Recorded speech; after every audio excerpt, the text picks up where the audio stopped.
तारुफ ज़ैल में एक मुख्तसर किताब है जिसमें ईमान की गवाही के हकीकी मानी पर बहस की गई है, यानी अल्लाह ताला के सिवा कोई इबादत के लायक नहीं और ये कि हज़रत मोहम्मद सल्लल्लाहु अलैहि वसल्लम बंदे और आखिरी हैं, अल्लाह के रसूल आला। इस गवाही को अमली जामा पहनाना ही एक मुसलमान के लिए आला किरदार के हुसूल का वाहिद रास्ता है। मुस्बत खुसूसियात को अपनाना ज़हनी सुकून का बाइस बनता है।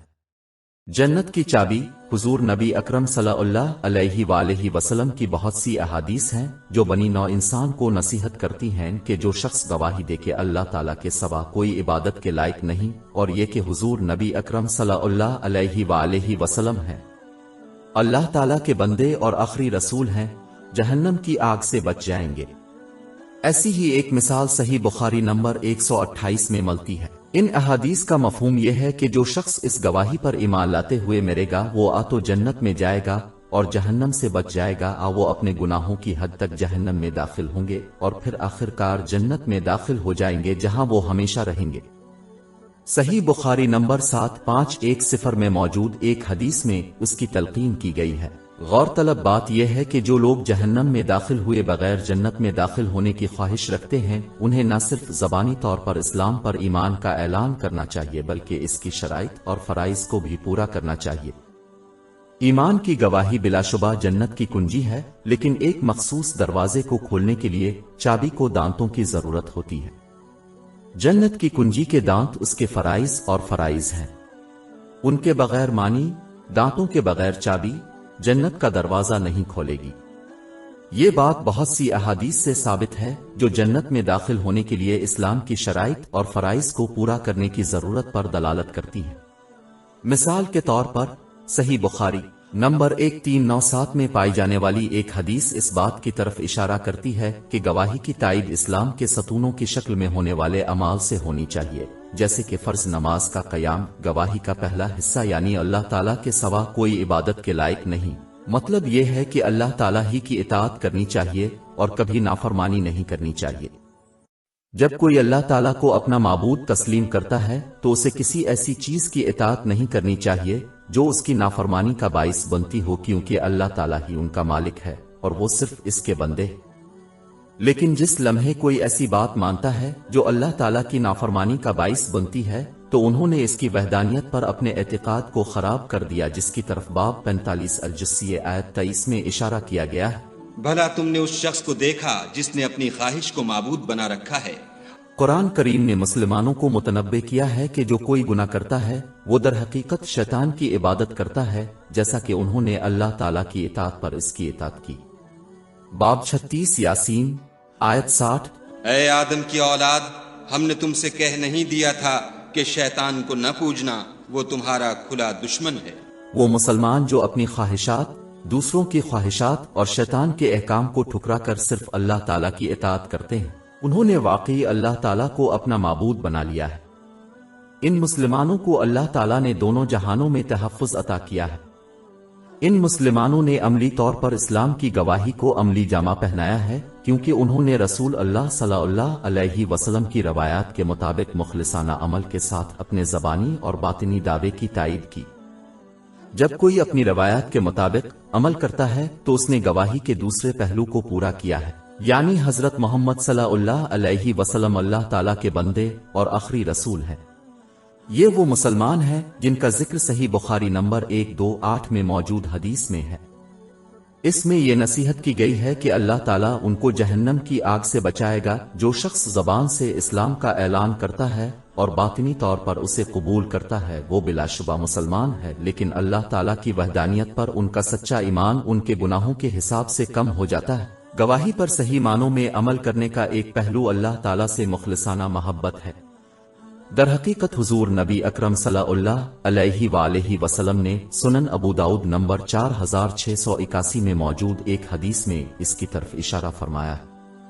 ये इस वक्त होता है जब कोई शख्स उस चीज से मोहब्बत करता है जिससे अल्लाह ताला मोहब्बत करता है और इससे नफरत करता है जिससे वो नफरत करता है। जैसा कि यह हुजूर अकरम सल्लल्लाहु अलैहि वसल्लम की खुसूसियत थी। सुनन इब्न माजा नंबर 2333 में मौजूद एक हदीस के मुताबिक मुसलमानों को अब की पैरवी का हुक्म दिया गया है।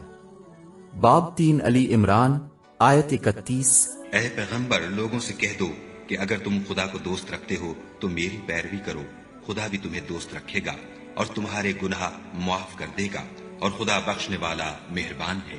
اسلامی تعلیمات سے یہ بات واضح ہے کہ جس چیز سے اللہ تعالیٰ محبت کرتا ہے اس سے نفرت کرتا ہے، اور جس چیز سے اللہ تعالیٰ محبت کرتا ہے اسے ناپسند کرنا اس بات کی واضح دلیل ہے کہ انسان اپنی خواہشات کی پیروی کرتا ہے اور اللہ تعالیٰ کے اوپر ان کی اطاعت کرتا ہے۔ یہ رویہ اللہ تعالیٰ کی وحدانیت پر یقین کو کم کر دیتا ہے۔ درج ذیل آیت سے واضح ہوتا ہے کہ اس ذہنیت کو اختیار کرنا اسلام کی گواہی کے حقیقی عقیدہ سے انحراف ہے۔ باب 9 توبہ آیت 24۔ کہہ دو کہ اگر تمہارے باپ اور بیٹے اور بھائی اور عورتیں اور خاندان کے آدمی اور مال جو تم کماتے ہو اور تجارت جس کے بند ہونے سے ڈرتے ہو اور مکانات جن کو پسند کرتے ہو خدا اور اس کے رسول سے اور خدا کی راہ میں جہاد کرنے سے تمہیں زیادہ عزیز ہوں تو ٹھہرے رہو یہاں تک کہ خدا اپنا حکم یعنی عذاب بھیجے۔ اور جو اللہ کی عبادت کرتا ہے اپنی خواہشات کے مطابق کنارے پر اس کی عبادت کرتا ہے، یعنی جب ان پر آسانی ہوتی ہے تو وہ راضی ہو جاتے ہیں، لیکن جب ان پر مشکلات آتی ہیں تو غصے میں اس کی اطاعت سے منہ موڑ لیتے ہیں۔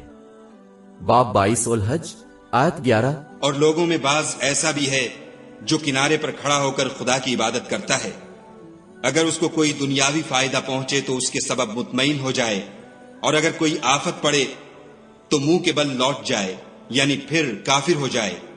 اس نے دنیا میں بھی نقصان اٹھایا اور آخرت میں بھی، یہی تو نقصان صریح ہے۔ صحیح بخاری نمبر 6502 میں موجود ایک حدیث مسلمانوں کو بتاتی ہے کہ ایمان کی گواہی پر صحیح طریقے سے کیسے ایمان لایا جائے اور اس پر عمل کیا جائے جو کہ اگلے جہان میں جہنم کی آگ سے نقصان پہنچنے سے بچ جائے۔